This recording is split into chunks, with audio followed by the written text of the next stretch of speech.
Bueno, les doy la bienvenida, siendo las 19:01 damos inicio al webinar sobre la ley Karim. Lo primero es decirles que esta sesión la vamos a grabar para que quienes no puedan conectarse o quienes quieran después repasar algo puntual esté disponible en un canal de YouTube que habilitamos. Este es un webinar que nosotros invitamos a personas de distintos edificios. La mayoría de edificios que administramos nosotros, pues también hay algunos que se conectan que no son administrados por nosotros. Y obviamente la mirada que va a hacer el abogado Daniel Iturra apunta a una mirada global y no en particular de un edificio en cuestión. ¿Ya? Como la ley Karim no afectaba a las comunidades, la idea es poder conversar con él, que nos haga una presentación. Las preguntas, yo en general voy a tener los micrófonos silenciados y la idea es que las preguntas las hagan a través del chat y yo las voy leyendo al final. Quiero dejar que Daniel haga su presentación, que va a durar un determinado tiempo y después al final yo voy leyendo las preguntas que vayan surgiendo a través del chat. Eso. Un segundo para aceptar a los que han llegado en estos minutos.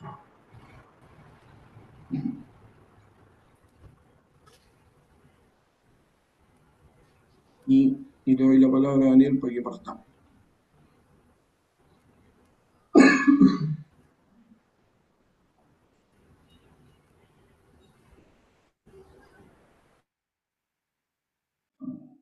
Voy a dejar de compartir, Daniel, para que compartas tú Ya,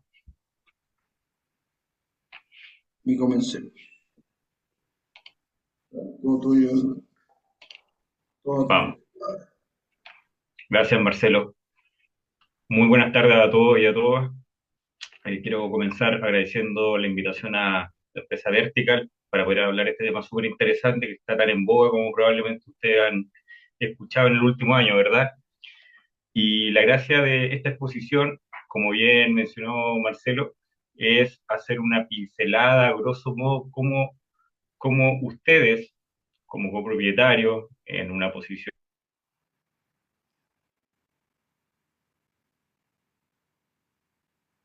Daniel, no te escuchas. Ahora sí, Sí, perdón. ahora sí. No me escuché nada. Partero. Ya, buenas tardes a todos y a todas. Estaba agradeciéndole a Vertical por la invitación, obviamente, para hablar de este tema súper interesante que está muy en boga en todo el país, hace por lo menos un año y medio casi. Y el objetivo de esta exposición es tratar de resolver las dudas, tratar de darle recomendaciones muy prácticas de cómo se deben abordar este tipo de situaciones que se configuran especialmente por acoso laboral, acoso sexual o violencia en el trabajo y, por supuesto, enfocado en lo que es el tema de las comunidades. Como bien mencionó Marcelo, al final de mi exposición vamos a dar un tiempo para que ustedes hagan las preguntas a través del chat que tiene dispuesto Marcelo y ahí vamos a ir respondiendo de la medida que nos dé el tiempo la mayoría de ellos. Avísame, Marcelo, por favor, si se ve bien la presentación cuando la comparta. ¿Se ve bien? Se ¿Sí? ve bien. Sí, Daniel. Dale nomás. Ya. Bueno, lo primero que tenemos que tener presente cuando hablamos de la ley 21.643 es que esta ley se asocia con el nombre de Karim. Probablemente ya muchos de ustedes han escuchado de la historia de esta ley, pero no está de más recordar el por qué se le da esta denominación.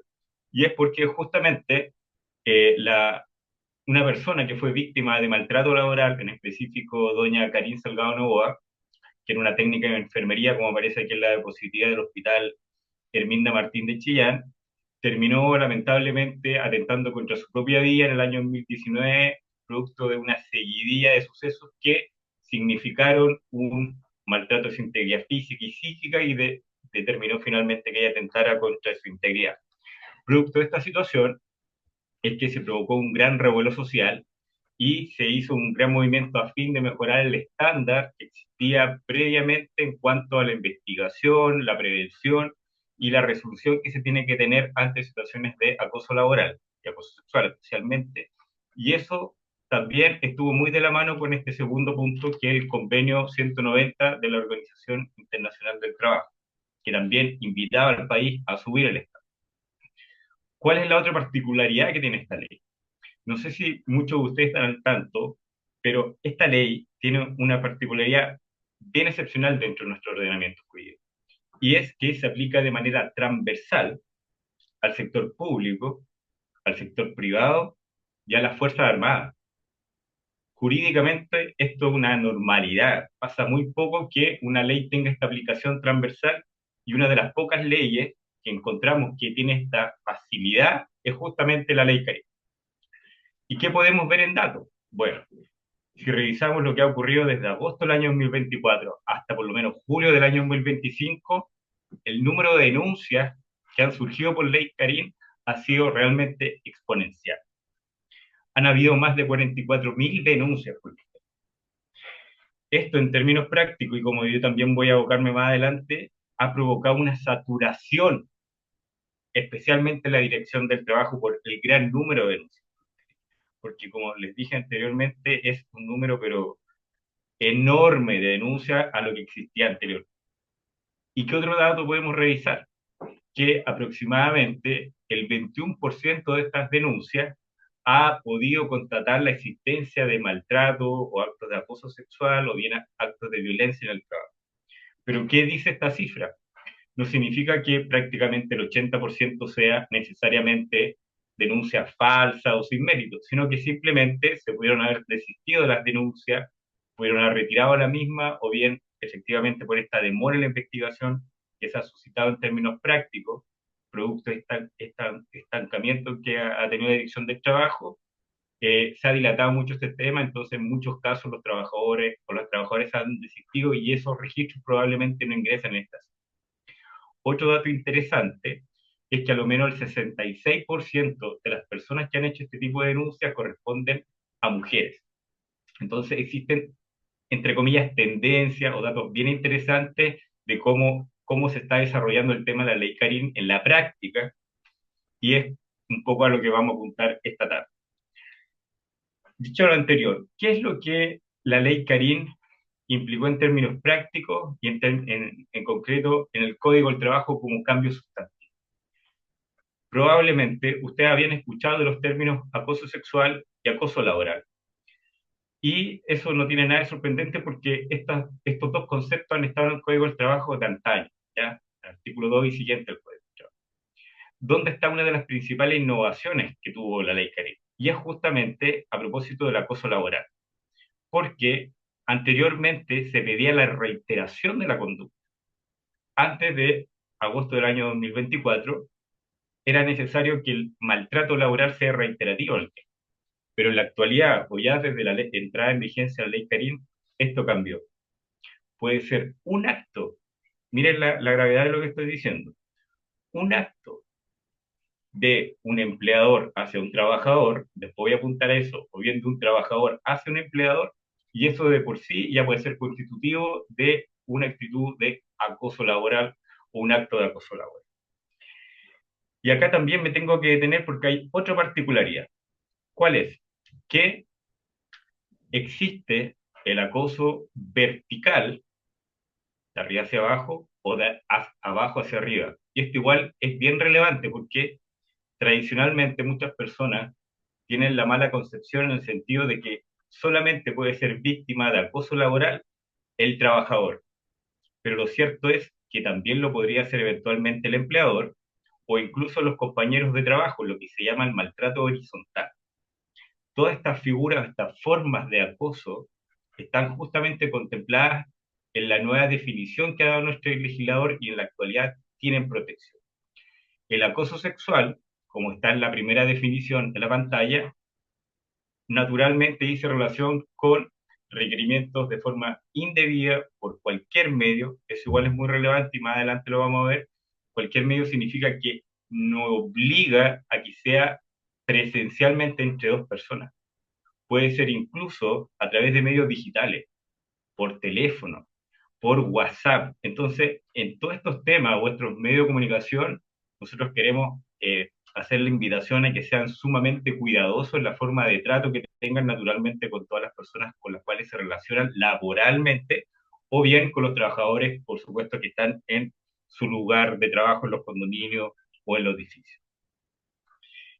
La tercera importante innovación que estableció la ley Karim es la violencia en el trabajo. Esto probablemente muchos de ustedes no lo han escuchado o se ha prestado confusión. ¿Y cómo lo podemos definir? Así, la violencia en el trabajo es la ejercida por tercero ajeno a la relación laboral, entendiéndose por tales aquellas conductas que afecten a los trabajadores, a las trabajadoras y trabajadores con ocasión de la prestación de sus servicios por parte de clientes, proveedores, usuarios, entre otros. ¿Cuál es la diferencia entonces entre el acoso laboral y la violencia en el trabajo? En palabras sencillas, es cuando el agresor no tiene un vínculo laboral. ¿Se entiende?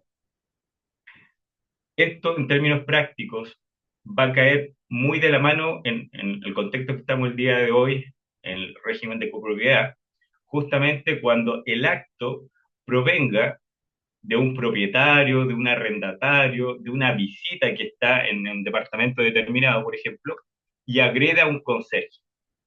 Lo más probable es que ante esa situación el hecho no cuadre en acoso laboral, sino cuadre o certifique lo que se entiende como violencia en el trabajo.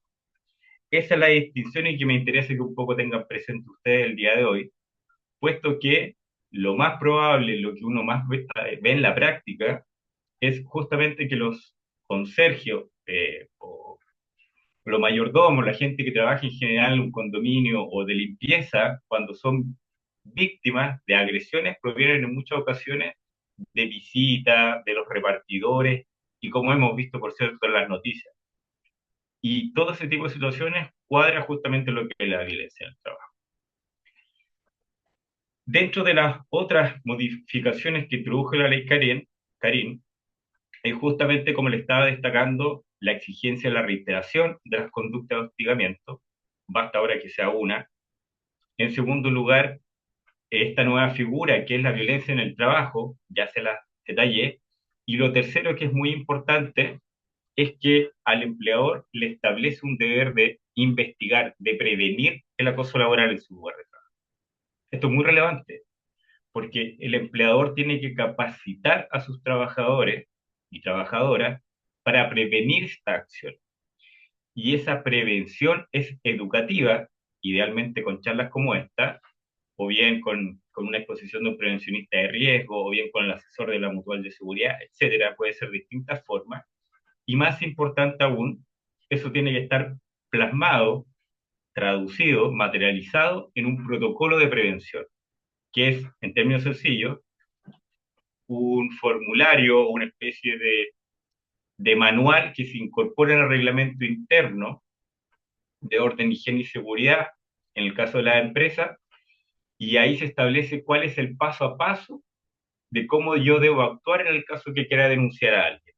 O por el otro lado, si yo soy víctima de una denuncia, yo también puedo dirigirme a este protocolo que ya debería existir, entre paréntesis, en todos los lugares de trabajo para saber qué derechos, qué plazos y qué opciones tengo de defensa. ¿Ya? Entonces, es muy importante también recordar que existe un deber para los empleadores de capacitar, educar e incorporar este protocolo en los lugares de trabajo. Adicional a lo anterior, también tiene que informar a los trabajadores cuáles son los canales de denuncia. Los canales de denuncia típicamente es un correo electrónico donde pueden hacer las denuncias por escrito, o bien una casilla de correo en caso que no existan protocolos, o sea, correo electrónico como los modernos, etcétera. Tiene que estar también claro cuáles son los canales de denuncia. ¿Y cuál es la otra característica que recae sobre los empleadores en esta nueva ley? Es justamente establecer de manera racional oportuna todos, todo el tratamiento que corresponda contra las denuncias. ¿Qué quiere decir esto? Que el empleador, ante el conocimiento de una denuncia que en la actualidad la ley la puede hacer de manera escrita a un trabajador o de manera verbal, donde el empleador tiene la obligación de plasmar dicha denuncia en un acta, tiene que actuar el empleador. Y él tiene que actuar, yo también, en términos prácticos, siempre invito a los empleadores a que dejen atrás esta cultura de omitir o pensar de no hacer nada o bajar a veces la intensidad para ciertas situaciones porque el día de hoy, como está la ley, pueden resultar de verdad muy perjudicados. Entonces, cuando existe una denuncia, automáticamente se tiene que activar el protocolo de ley CAI. Es decir, establecer quién va a investigar, vamos a llegar a esa parte en más detalle, en cuánto tiempo se va a investigar, tomar las medidas de resguardo, que es, en términos prácticos, lo vamos a ver también más adelante, separar a los dos intervinientes del maltrato o el conflicto laboral y así moverse. Ya no puede ser una actitud pasiva, permisiva, entonces no tomar ningún tipo de acción ante el conocimiento que tenga el empleador de este tipo de situación. Y dentro de los ejemplos que tradicionalmente pueden conllevar a activar la ley Caribe, ¿cuáles son?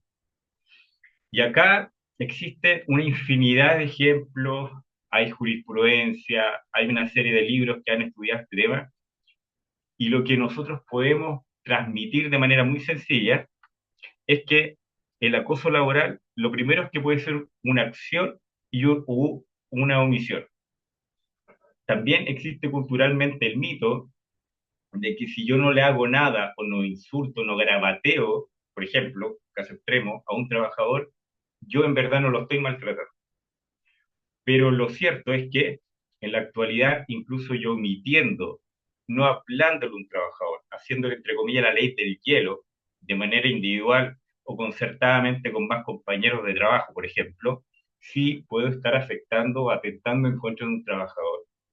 Puedo eventualmente estar dañándolo y hacer una situación que sea susceptible de ser denunciada por ley. Entonces, ¿cuál es el primer mito que yo invito a dejar atrás?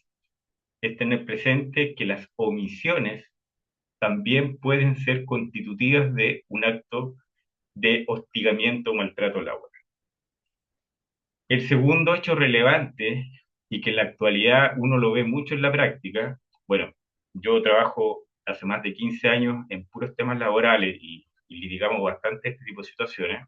Una de las formas más recurrentes que uno observa en los tribunales es el maltrato a través de medios digitales en la actualidad.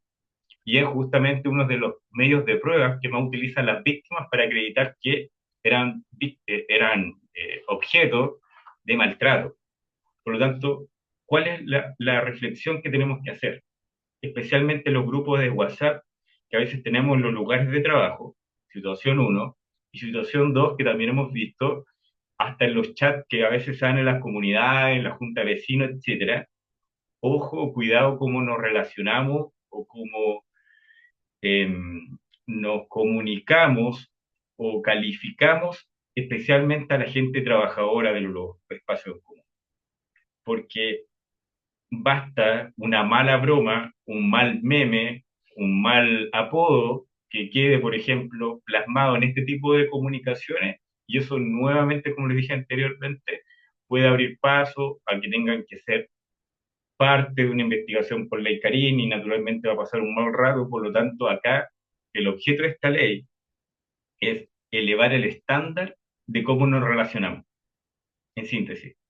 Imagínense, y esta reflexión nos gusta dar en nuestras exposiciones, que haya tenido que dictarse una ley para que las personas podamos tratarnos de mejor manera en nuestros lugares de trabajo. Es algo tan básico, pero que es necesario, a lo menos recordar, pero que nos invita naturalmente como personas a saber qué tipo de comunicación tenemos con nuestros compañeros de trabajo o subalternos o gente que entre comillas se encuentra en una esfera superior.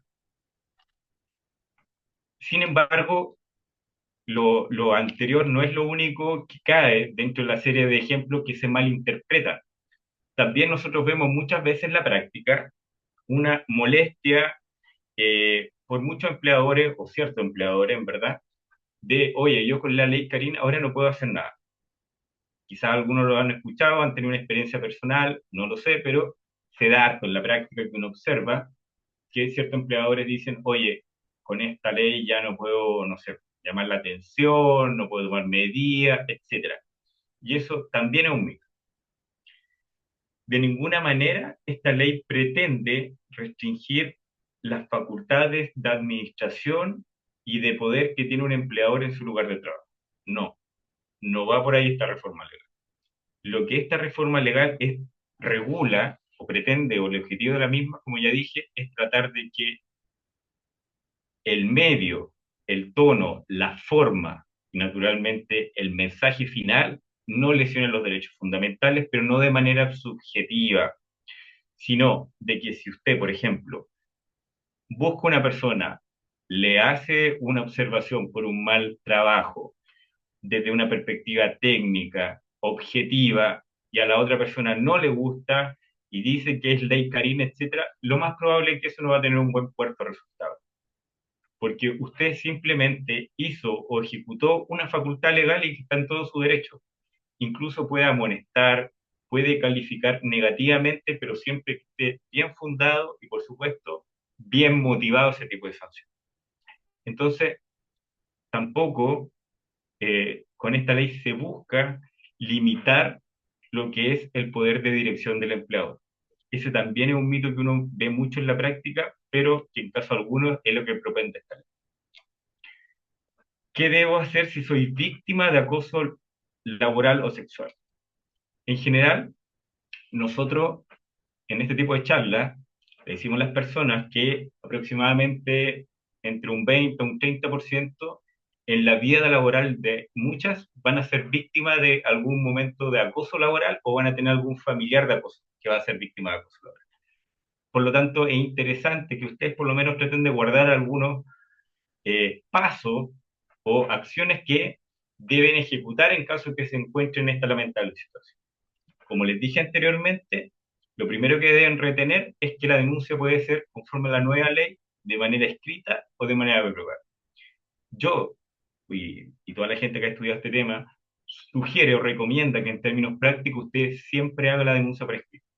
Siempre, ¿ya? Siempre por escrito porque eso le queda naturalmente respaldo a usted. Si luego tiene que hacer una acción ante la Dirección del Trabajo o viene ante tribunales de que denunció y se tomó una medida o no se tomó ninguna. Luego de ello, de que el empleador recibe la denuncia, ¿qué va a tener que hacer el empleador? Va a tener que decidir si él investiga internamente, escenario uno, o bien deriva para que investigue la Dirección del Trabajo. Y en el caso de que la persona denunciada corresponda a la jefatura máxima, por ejemplo, al administrador del condominio, o bien a algún integrante del comité de administración del condominio, debería teóricamente el empleado recibir esa denuncia y derivarla a la inspección del trabajo, porque la ley presume que una investigación que va a hacer la dirección del trabajo seguramente va a ser más imparcial cuando la persona denunciada sea un empleador o una persona con facultad del artículo cuarto del Código del Trabajo, que en general corresponden a gerente, gerente general, jefatura, etc. Y está, como ya les dije, la segunda opción, que el empleador diga, imaginemos el conserje A denunció a conserje B, y el empleador diga, yo voy a investigar, yo en estos 3 días, yo voy a activar internamente, voy a activar el protocolo que tengo en mi reglamento interno, voy a designar un fiscal que idealmente debe tener formación en derechos fundamentales y especialmente la ley Karim, en caso contrario, con lo que exista, pero eso establece la ley, y vamos a llevar a cabo adelante esta investigación. Perfecto. Y en los dos casos, la ley también innovó y estableció algo que ha tenido una serie de consecuencias en términos prácticos en este del año en vigencia de esta ley, que son las famosas medidas de resguardo. No sé si alguno de ustedes lo habrá escuchado, pero las medidas de resguardo, como se colige el nombre, tienen por propósito proteger especialmente a la parte supuestamente vulnerada, la víctima, por maltrato laboral o acoso sexual o violencia en el trabajo, y evitar que siga siendo víctima mientras está en marcha el proceso de investigación. Espero que me vayan siguiendo hasta ahí. Entonces, se recibe la denuncia, va a investigar, imaginemos internamente, la empresa o en este caso el condominio, y apenas recibe la denuncia, dentro de los 48 horas, el empleador como medida de resguardo va a tener que derivar el tema a la mutual de seguridad para que la mutual de seguridad le dé acompañamiento psicológico. La primera medida de resguardo que establece la ley. En segundo lugar, ¿qué otras medidas de resguardo pueden hacer? Ahí existe una serie de opciones y dependen del tipo de naturaleza que preste servicio respectivo al trabajador. ¿Qué ejemplo le puedo dar? La separación de espacios, es decir, en el caso del conserje A con el conserje B, por ejemplo, evitar que ellos interactúen en el mismo turno. Tú solamente vienes el turno de la mañana, tú en el turno de la tarde. En una oficina, a ti te voy a dar teletrabajo, tú vas a seguir presencial. Eh, a veces en los servicios públicos, a ti te voy a dar un permiso con goce de remuneraciones y tú vas a tener que venir presencial. A ti te voy a tener que enviar la sucursal B dentro de esta misma zona sin que yo cause menoscabo y tú vas a seguir la sucursal A. Todo este tipo de medidas idealmente tienen que estar en el mismo protocolo que dije anteriormente. Entonces, el objetivo es que el empleador se preocupe de que las partes en términos prácticos no sigan en conflicto.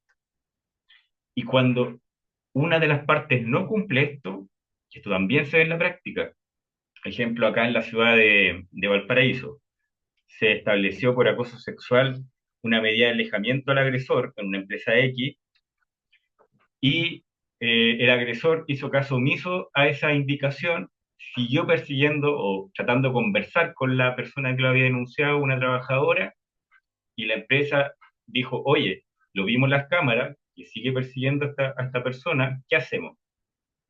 ¿Qué se le ocurre a usted? Naturalmente el empleador tiene que, comillas, castigar o advertirle a quien está incumpliendo la medida que está en una falta, y una falta grave, por lo tanto lo amonestar.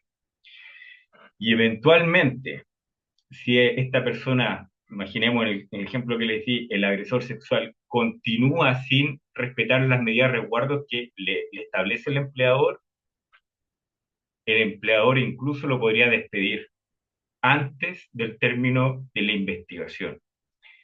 Por el otro lado, ¿qué puede hacer el trabajador que, como el ejemplo que les di anteriormente, le dice a su empleador, no señor, usted le vamos a cambiar la jornada, va a trabajar solamente teletrabajo o solamente en un horario de tarde para que no se vea con el conserje 1? Esa es nuestra medida de resguardo. Y yo como trabajador creo que es una denuncia infundada, que no tiene ningún sustento, como mucha gente dice, una ofrenda, una ofensa grave, una injuria, etcétera. Lo que puede hacer el trabajador que se encuentra en esa posición de desmedro como denunciado es ir a la dirección del trabajo para que evalúe si esa medida de resguardo que le impusieron a él es correcta, proporcional o no. ¿Ya? Entonces ahí están los dos caminos, las dos situaciones.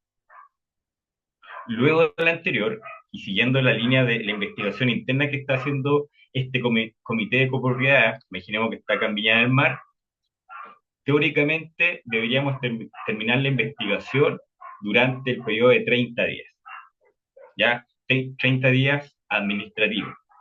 Una vez que termina esa investigación, él, y aquí lo pueden ver en este diagrama que está justamente desde la página de Dirección del Trabajo, una vez que termina la investigación interna, se debería remitir a la Inspección del Trabajo para que ella dentro de 30 días más evalúe si la investigación que hizo la empresa o el condominio se ajustó a derecho. Y finalmente puede decir que estuvo conforme a derecho o bien en caso de omisión se entiende igualmente que acepta, no hay mayores objeciones por la investigación interna que hizo el empleador para terminar luego de hecho ese trámite, el empleador en la posición de decir, acá yo voy a tomar una medida por esta situación. Y si me permiten, acá nuevamente vemos una serie de opiniones. Muchas personas creen que por el mero hecho de que a mí se me constata que yo fui el agresor de un acto de acoso laboral, eso es igual a despido. Y no necesariamente. El despido debiese ser ponderado según la gravedad en el acoso laboral. Ya, les voy a dar un ejemplo práctico. Imaginemos que hay un trabajador que prestó servicios por 15 años, y esto también ha pasado en la empresa, y de repente tuvo un mal día. Durante 15 años ni un problema, un trabajador ejemplar, y un día estresado, problema en su casa, enfermo, etcétera, le respondió mal a alguien o le dijo una grosería, una palabra a un compañero, una compañera. Probablemente la investigación va a determinar que efectivamente existió una conducta de acoso laboral. Pero según naturalmente cómo hayan sido los hechos, el fiscal y la empresa que investigó este tema podrá determinar que la sanción o el resultado de la misma puede ir desde una amonestación verbal, una amonestación escrita, un descuento en remuneraciones o bien el despido. Eso en el caso del acoso laboral, improbablemente se pueda determinar según, como ya dije, la gravedad de cada caso, no se pueden dar soluciones transversales, pero la lógica en este tipo de situaciones es el principio de proporcionalidad de partida, donde el tema es un poco más complejo. Es un poco más complejo en las conductas de acoso sexual, y les voy a explicar por qué.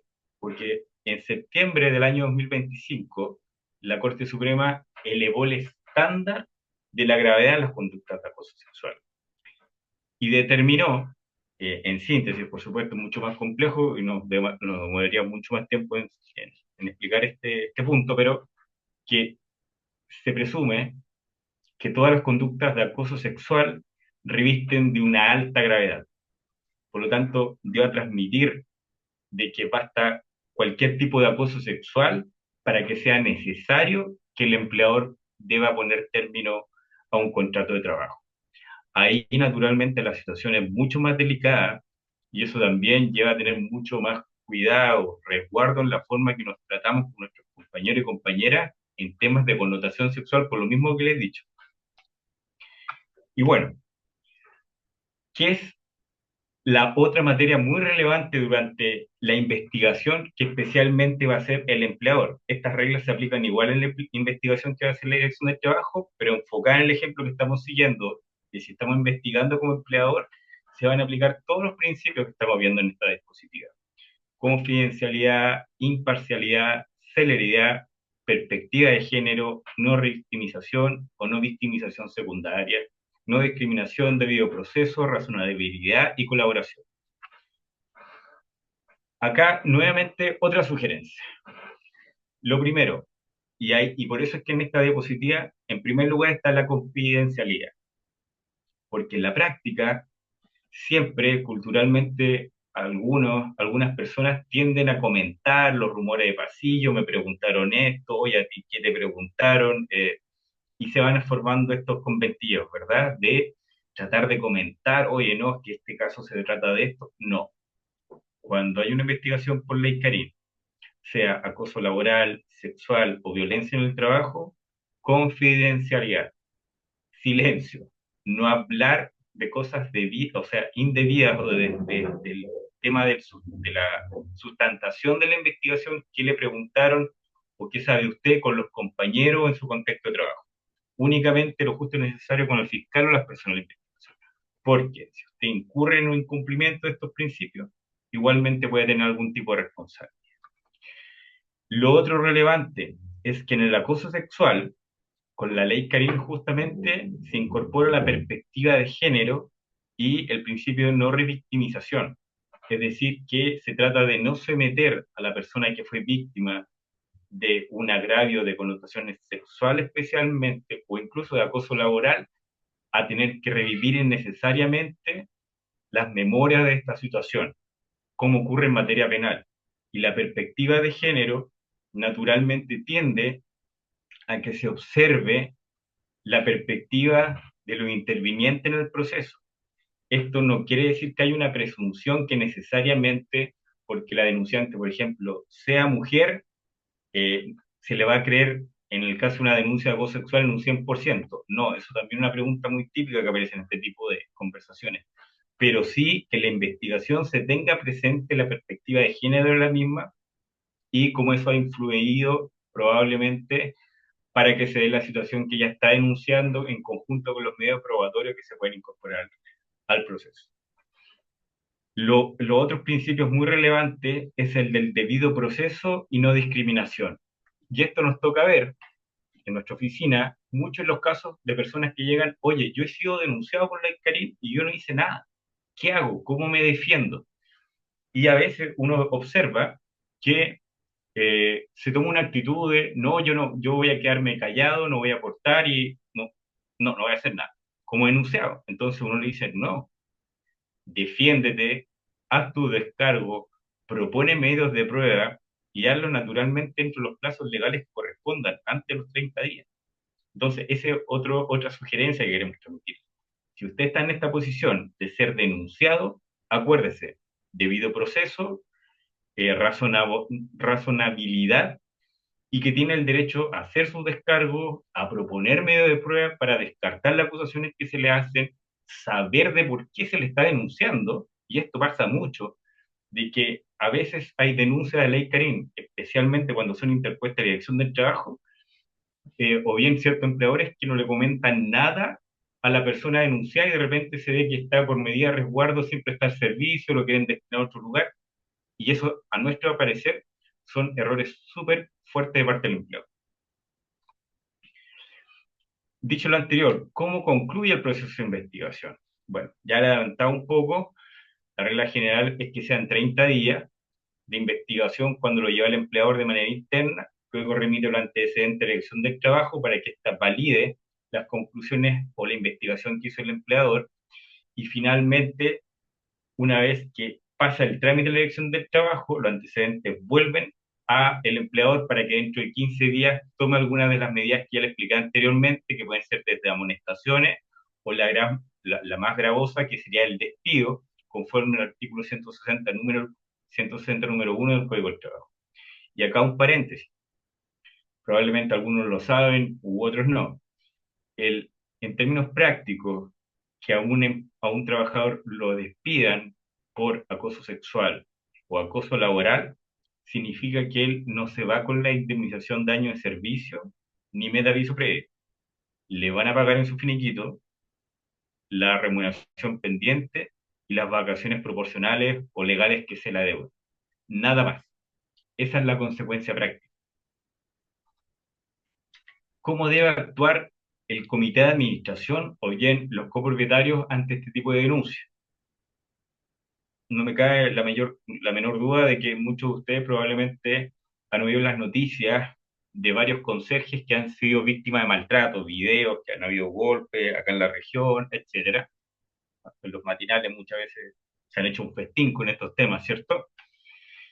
¿Y cómo se puede actuar en los supuestos de violencia en el trabajo ante todo este tipo de ejemplos? Lo primero es que se produce una conjunción entre lo que es la ley laboral con la ley de copropiedad, con la ley 21.442 y el reglamento interno de copropiedad. Porque el acto de violencia o maltrato produce efectos tanto laborales como en esta ley de copropiedad. ¿Y por qué la ley de copropiedad? Porque justamente daña la sana convivencia y el buen uso de los bienes. ¿Y cuáles son los típicos ejemplos que uno ve en la práctica en los casos que exista este maltrato en contra de un conserje por parte de un propietario, un arrendatario, una visita al mismo? Es que se aplican multas. Muchas veces los comités, si así también está regulado en su reglamento interno, eso es importante, interno de copropiedad, pueden aplicarles multas a los copropietarios o a quienes hayan, o los arrendatarios que hayan generado este tipo de situación.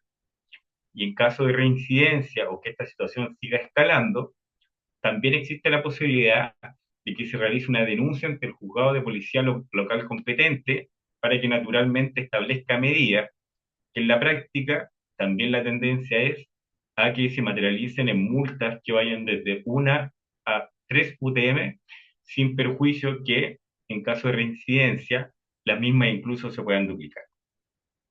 Y bueno, ya para ir cerrando y un poco dejar abierto para el espacio de preguntas, ¿cuáles serían nuestras principales reflexiones finales? Uno, tomar con seriedad cualquier acto que pueda constituir un hecho de acoso laboral, acoso sexual o violencia en el trabajo. Y en segundo lugar, informar de los hechos.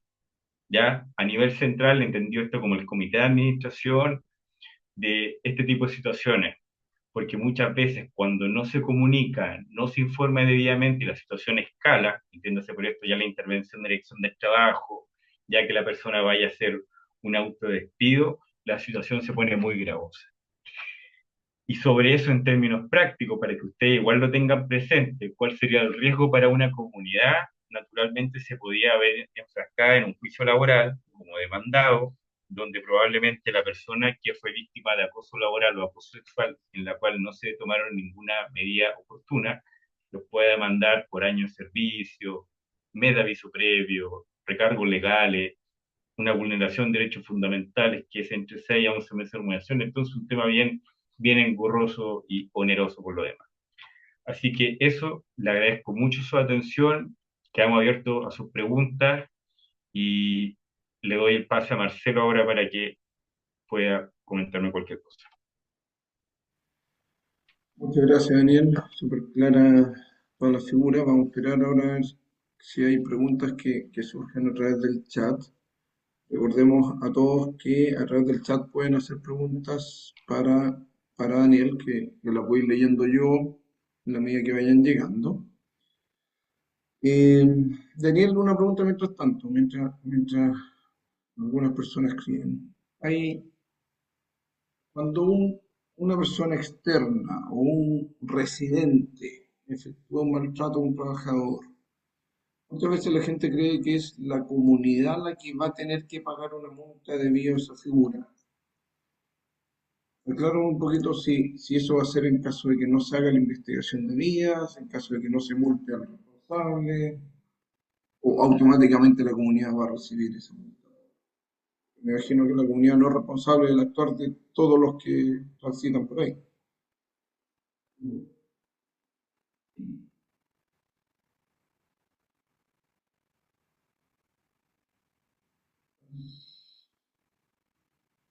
Están muteados.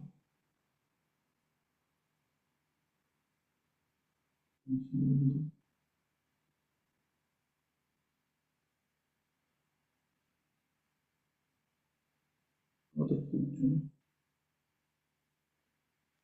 A ver ahí.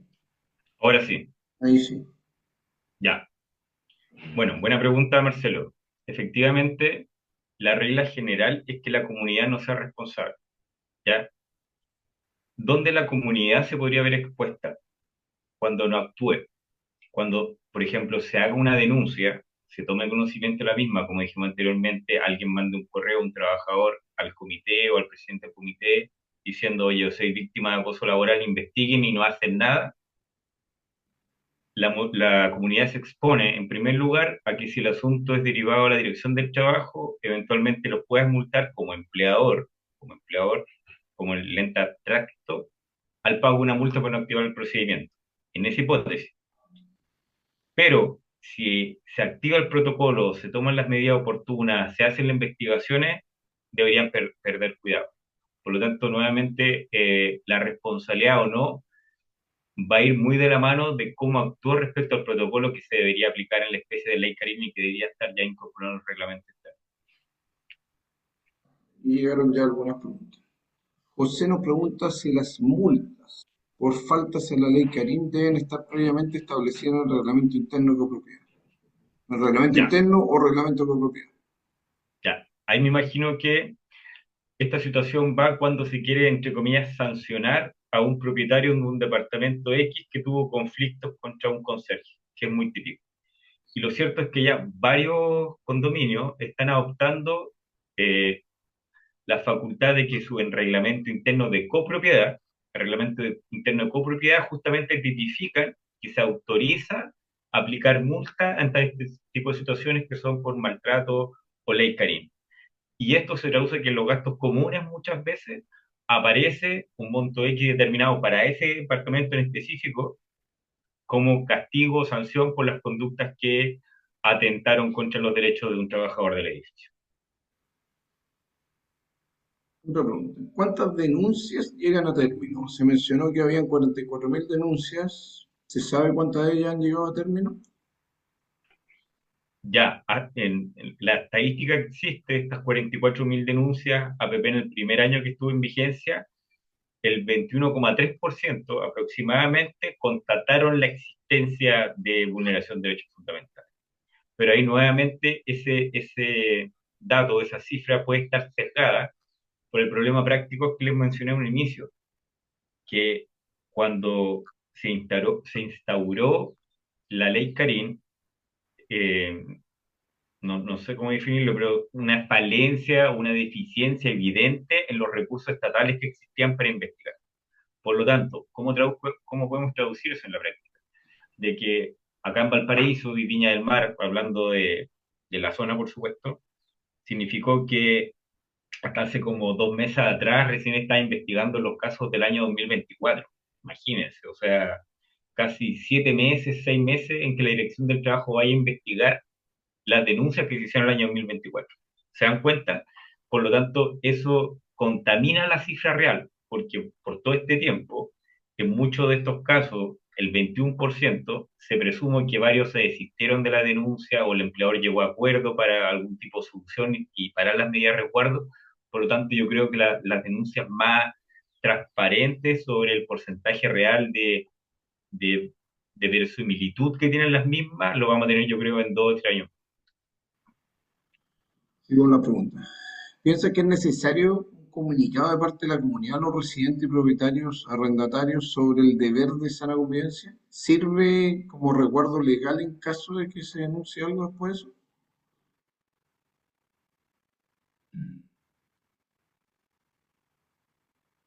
¿Se me escuchó?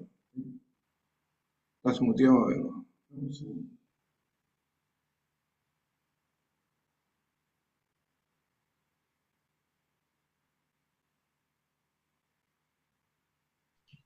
Ahí sí, gracias. Me están censurando, Marcelo, me están censurando. No sé por qué. Bueno, buena pregunta igual. En general, yo creo que no es una mala medida y se condice un poco con esta cultura de prevención, ¿verdad? Lo que dije al inicio de que la entrada en vigencia de la ICARI busca que el empleador y los trabajadores en general elevemos el estándar de cómo nos relacionamos y eso cae o se materializa en que el empleador debe educar a la comunidad. Y justamente una forma de comunicar a todos, especialmente en los edificios, y también yo los vi, no sé si ustedes a veces cuando van a cierto edificio hay unas unos mensajes en los ascensores o en los diarios murales que se apoya o se castigará la conducta del estarino o justamente se promueve un buen trato entre todos los integrantes de la comunidad, se hace. Entonces también está en sintonía con lo que promueve la ley Karim y en términos prácticos, en el escenario de que ustedes, yo voy a hablar de ustedes como empleador, que es la regla general, salvo que alguien me quiera preguntar de la perspectiva del trabajador, por cierto, pero como empleador, entre comillas, como parte de la comunidad, también quedaría en una mejor posición ante un juzgamiento que le pueda hacer la dirección del trabajo o eventualmente un tribunal laboral, porque va a decir, oye, nosotros como empleadores nos preocupamos, hacíamos política en el buen sentido, política de prevenir estos temas, acá están, no sé, las fotos de lo que pagamos en el mural, lo que mandamos por correo, cómo actuamos, entonces eso igual da o transmite una imagen a quien nos va a juzgar de una manera diversa, de que no son o no fueron indolentes o pasivos sobre este tipo de leyes laborales. Luego, muchas gracias, Daniel. Ahora hago tres preguntas en una, que tienen harta relación.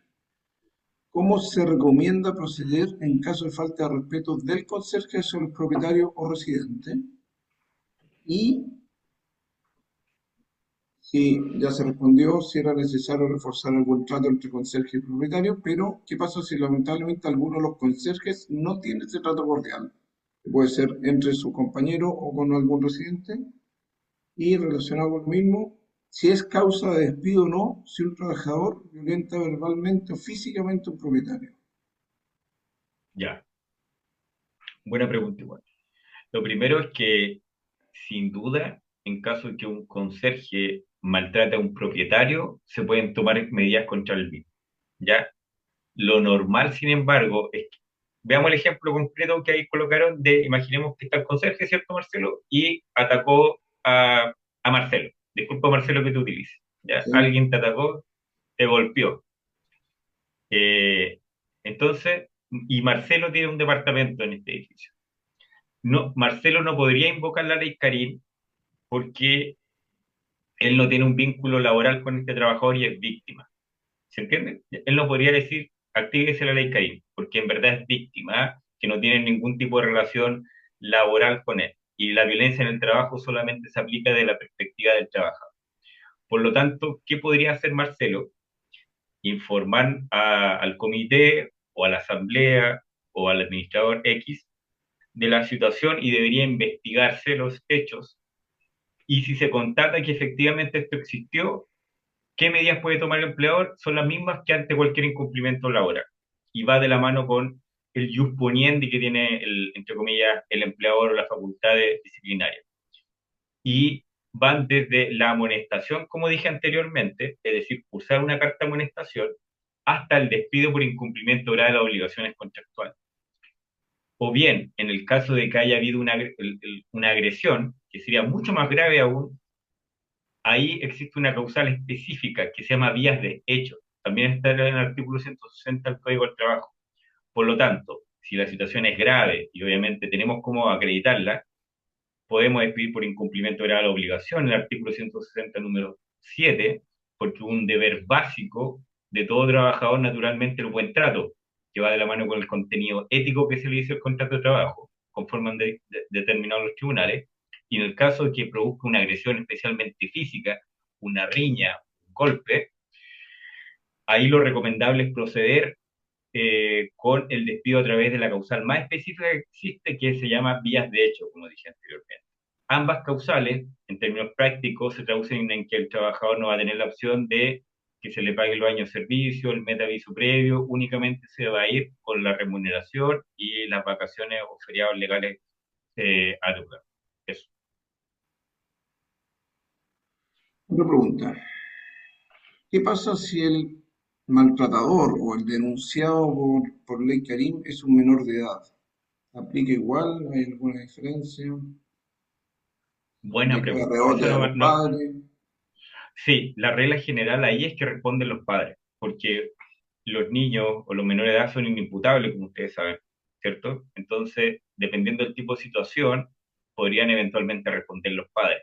Si esto se da en el contexto de la copropiedad, naturalmente ahí se podría evaluar si se le aplica a los padres alguna medida por el reglamento interno de copropiedad, como unas multas, porque ahí la lógica a veces podría ser la misma de las visitas, que si bien no, la visita de un propietario eh, uno podría decir, ¿por qué va a responder el propietario por lo que hizo mi visita? Si eso está bien regulado, existen buenos medios probatorios en el reglamento interno de copropiedad, uno podría hacer sí la conexión en que se sancione o se haga responsable al propietario por los deterioros o daños que pudo haber hecho su visita, incluso también por maltrato o violencia en el trabajo en cuanto al conserje.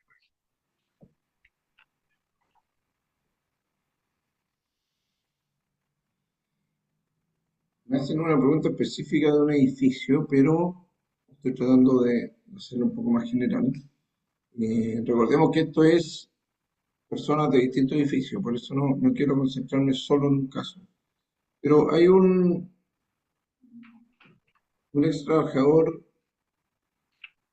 que se autodespidió por vulneración de derechos, por ser acusada, aparentemente acusada y reclamó acoso laboral.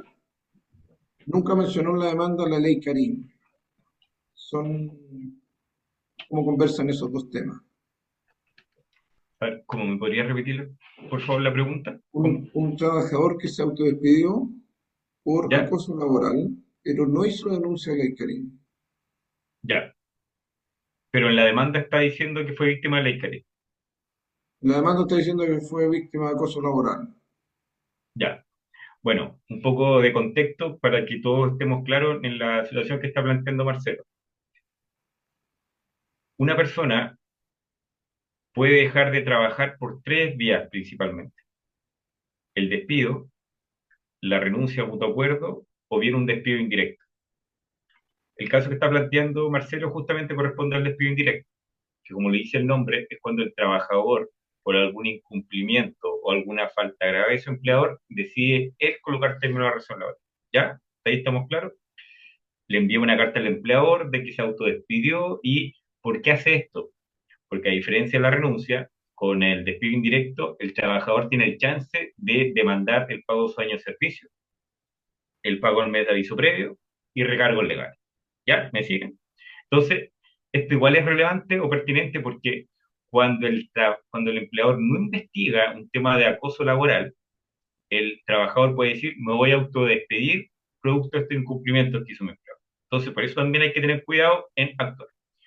Dicho ese preámbulo, ya yendo directamente a tu pregunta, Marcelo, la ley, en el caso de las acciones judiciales, no establece que la denuncia por ley Karim sea un requisito sine qua non. ¿Me sigue? O sea, yo puedo denunciar o decir que fui víctima de acoso laboral, maltrato laboral, violencia por acoso sexual en un juicio directamente sin nunca haber denunciado previamente que fui víctima de acoso laboral o sexual durante el trabajo. Y eventualmente, si lo acredita en un tribunal, puede ser juzgado el empleador o condenado a pagar una suma X. Pero ¿dónde está lo relevante? Y aquí los jueces también, obviamente los jueces, especialmente los juzgados de letras del trabajo que existen en las ciudades más grandes de Chile, Valparaíso, Santiago, Concepción, bueno, y también los jueces de interior o San Felipe, etcétera. Lo más relevante es que ante este tipo de situaciones ellos igual, como ya tienen tanta práctica, por decirlo así, le van a exigir, de algún modo, entre comillas, al trabajador que acredite y cuándo usted le informó al empleador para que él haya podido haber hecho algo. Entonces, ante ese, entre comillas, requerimiento que se produce, a lo menos de manera tácita en los juicios, cuando el empleador acredita que él nunca supo de esto, entonces recién se enteró en el juicio, él no sabía que, y pasa también, pasa realmente, que no sabía nada de lo que ocurrió, por qué se autodespidió, porque él estaba, no sé, en Santiago, iba a hacer labores del comité una vez al mes, entonces en verdad no tenía idea de lo que, el problema que tenía el conserje A con el conserje B o la administradora A con la administradora B, y se entera recién la demanda. Y cuando el empleador acredita esta circunstancia, que él nunca supo, por lo tanto no pudo tomar medidas de resguardo, muchas veces también existen precedentes judiciales que se rechazan las demandas porque en el fondo no se le pudo haber pedido al empleador que investigue o haga alguna resolución al efecto porque él no supo. Y en el resto de las cosas se comportó, entre comillas, bien. Y lo otro también, por cierto, también ocurre mucho, y eso quizás va de la mano de la pregunta que anteriormente hicieron, también hay varias denuncias falsas. No les puedo dar cifras porque están, como le dije, consejos contaminadas, pero es una realidad también. Hay preguntas que, o sea, hay a veces, no creo que sea la generalidad y la mayoría, no creo que se malinterprete, pero como todo que está de la mano con el ser humano, también se ha prestado este asunto para abuso por parte de trabajadores o de personas y aparecen a veces con esta especie de historia o creación, una demanda para autodespedirse y tratar de ver si le pueden sacar dinero al trabajador. Eso también es un riesgo, pero la medida más práctica para protegerse del empleador, él es acreditando, uno, que no supo esta situación, dos, que eso es falso, o tres, que él siempre se comportó bien y cumplió con todas las medidas que le imponía la ley. Con esos tres pasos, los chances de que le vaya bien en cualquier escenario son bastante altos, me parece. ¿Qué pasa si, hasta qué punto el maltrato tiene que ser acreditado o no? Porque ¿qué pasa si un conserje, por ejemplo, declara que no lo toman en cuenta, que no es escuchado por el comité, que sufrir indiferencia es considerado maltrato? ¿O existe esa posibilidad? Existe esa posibilidad, pero siempre que sea premeditado, o se acredite que hubo una concertación con más personas, o fue un ánimo deliberado, pero es una cuestión muy casuística, porque efectivamente, como dije en un inicio, la ley del silencio, o cuando todos los compañeros se confabulan para no hablarle a alguien, o el empleador simple, lisa y llanamente llega todos los días y no le habla al trabajador, no le da trabajo, no le da instrucciones, por supuesto que eso puede dar un escenario de la escenario 1. Pero por el contrario, si el empleador o los demás compañeros de trabajo hablan lo justo y necesario, y la otra persona tiene una sensibilidad, entre comillas, por decirlo de algún modo sutil, distinta y es un problema que crea él, no debería serle discarible a mi parecer. Por lo tanto, va a depender mucho de la realidad, el contexto y la situación en específico. Perfecto. Estamos acercándonos al final, ¿ah? No sé si hay alguna pregunta final, pero hay harto agradecimiento en el chat y ya cumplimos una hora, así que yo creo que vamos más o menos bien. No sé si tú, Daniel, quieres agregar algo en particular. No, yo simplemente reitero el agradecimiento por el espacio, ojalá le haya quedado relativamente claro las nuevas implicancias que tiene la ley Karim. Cualquier duda o consulta se puede contactar con nosotros, bien con Marcelo por estos temas y nada, a su disposición. Gracias, Marcelo. Yo a los asistentes les pido un último favor antes que se desconecten, y es que nos ayuden a seguir haciendo esta actividad, ¿eh? Escaneando ese código QR y evaluando la sesión. Hay varios que han agradecido el evento. Eh, este webinar se suma a uno que hicimos hace unos meses atrás sobre ley de seguro y la idea es ir cada cierto tiempo ir tratando algunos temas de interés para las comunidades, en el fondo. Así que creo que hemos cumplido. Agradezco a Daniel una vez más por lo claro de, la, de la exposición, de las consultas respondidas. Agradezco también a las un poco más de 43 personas que estuvieron conectadas y atentamente escuchando, así que creo que es súper bueno que haya comunidades mejor informadas, finalmente. Mientras mejor informados estén los que viven en una comunidad, es más fácil ser comunidad, que hoy día ha sido tan difícil muchas veces en los edificios eso. Así que eso, muchas gracias nuevamente a todos ustedes por haberse conectado, a Daniel por la charla y el próximo año ya tendremos otro webinar con algún otro tema que, que vamos viendo que genera interés en las comunidades. Bueno, gracias. Buenas tardes entonces, que esté muy bien. Hasta luego, nos vemos. Chao. Recuerden que el webinar después lo vamos a subir a un canal de YouTube para que lo puedan repasar o ver los que no pudieron conectarse hoy día. Hasta luego, gracias. Chao.